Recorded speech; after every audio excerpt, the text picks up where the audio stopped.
থানায় এসেছিলাম, পাকশির থানায় কথা বললাম যে আমরাও চাই ফুটপাত পথচারীদের জন্য থাকুক, পরিষ্কার হোক, কিন্তু যেভাবে তার একটা মানবিক মুখ রাখা উচিত, একদম মানবিক মুখ রাখা উচিত।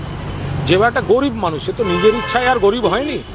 মহিলা যা বলেছেন তার সত্যতাও যাচাই করা উচিত, যে উনি পাঞ্জাবের, ওনার নাম সীতা, ওনার বিয়ের পর নাম হয়েছিল রশিদা, এখন বিপদে পড়ে গেছেন, সব ছেড়ে ছুড়ে ফুটপাতে থাকতে হচ্ছে মেয়ে আর নাতনিদের নিয়ে। পুলিশ এর আগে ওদের একটা বাচ্চাকে ভালো হোমে দিয়ে একটা বাঁচিয়েছে, পুলিশের পক্ষেই বলেছেন মহিলা।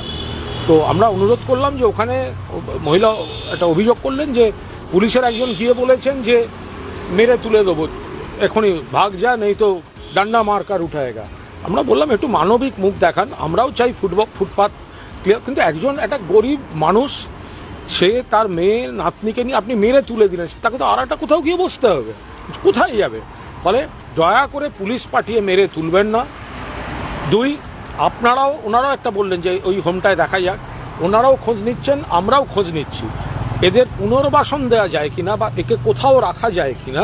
তো যতক্ষণ না রাখা যাচ্ছে, অমানবিকভাবে পুলিশ যাতে মেরে না তুলে দেয়, যেটা ওরা ভয় পাচ্ছেন, সেটা বলেছি পুলিশকে। আমি বলবো অন্তত কথা যেটা বললেন, খুব ভালো কথা বললেন, যে না আমরা দায়িত্ব নিচ্ছি, আমরা একবার দেখে আসছি, কোন জায়গাটা জিজ্ঞাসা করলেন, আমরা জায়গাটা জানিয়েছি। এবং এখন যাদের সঙ্গে কথা বললাম তারা যেহেতু গতকাল ডিউটিতে ছিলেন না, ফলে জায়গাটা একটু তারা দেখে নিলেন এবং ওরা বিকেল ইন্সপেকশনও করে নেবেন। আমাদের একটাই অনুরোধ, পুলিশ যেন মেরে না তোলে, একটা পুনর্বাসনের চেষ্টা করা হোক, যে মহিলা বাচ্চা নিয়ে কোথাও থাকবে।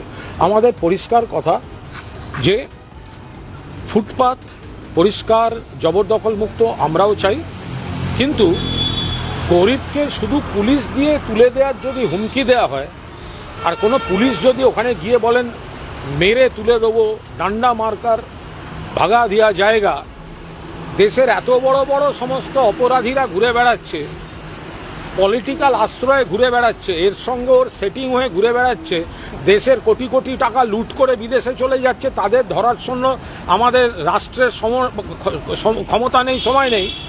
রাষ্ট্র পুলিশকে নামাচ্ছে ফুটপাতে, বাচ্চা নিয়ে একটা মা দুধ গরম করছে, দুধ গরম, তাকে উচ্ছেদ করার জন্য রাষ্ট্রশক্তি ব্যবহার হচ্ছে। আমি আশা করি পাকশির থানা তাদের কথা রাখবেন, পুনর্বাসন ছাড়া কোনো বলপ্রয়োগ ওদের উপর করবেন না। একটা অন্য প্রশ্ন, কলেজে কলেজে বিজেপির বিধায়ক সাংসদরা রয়েছেন, এটার বিরুদ্ধে কথা বলছেন এনসিপিআই এর সাংসদরাও?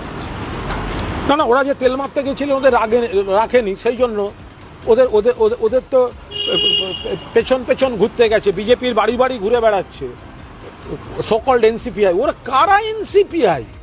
ওদের তো এখনো লোকসভা টিভিতে স্পিকার বলে তৃণমূল, যায় বিজেপির কাছে। তো এই যে বালিশ তৃণমূল, বালিশ চাটতে গেল আর দিল্লিতে গিয়ে বিজেপির ঘরে, তো তাদেরকেও তো রাখেনি। আসলে এই সাংসদ, এই বিধায়ক, এরা সব নিজেদের ব্যক্তিগত স্বার্থে যাচ্ছে।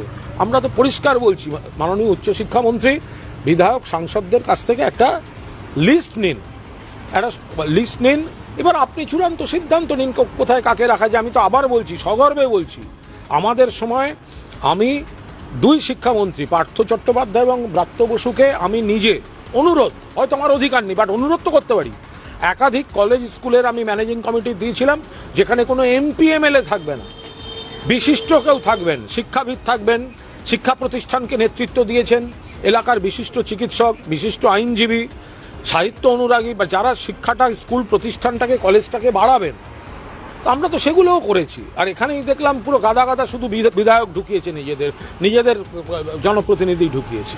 ছত্তিশগড়ের একটা প্রশ্ন পাশে, অর্জুন সিং একটা মারাত্মক অভিযোগ এনেছিল, তৃণমূলের বহু মানুষের সঙ্গে জঙ্গি যোগ রয়েছে।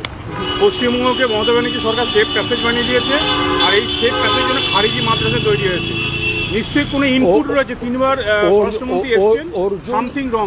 অর্জুন সিং যদি এত কিছু বলে থাকেন, দেখুন উনি এতবার বিজেপি করেছেন, এতবার তৃণমূল করেছেন, এইসব ব্যাপারগুলো, তাছাড়া বেশ কিছু অস্ত্রের ব্যাপারেও ওনার জ্ঞান, উনি বিশেষজ্ঞ, ওনার জ্ঞানকে আমরা অত্যন্ত গুরুত্ব দিই, সম্মান করি বেশ কিছু অস্ত্র প্রয়োগের ব্যাপারে। তো ফলে ওনার অভিজ্ঞতা থেকে যেটা হবে সেটা তো আমরা বলতে পারবো না।